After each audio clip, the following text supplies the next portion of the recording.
समाजर आस्था और विश्वासर पर्व कुराल पंचमी सारा ओडिशा रे पारंपरिक ढंग से अनुष्ठित हो जाए। ढेंकानाल कुंभारपड़े कुंभार साई रे बेस जाकजमक यह पर्व पालित हो जाए। पर्व 10 दिन चलिए बोली कर्मकर्ता सूत्र प्रकाश।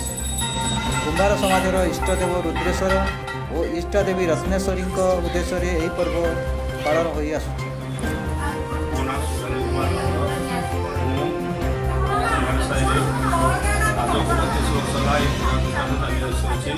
लक्ष्मी नारायण मूर्ति एठार सका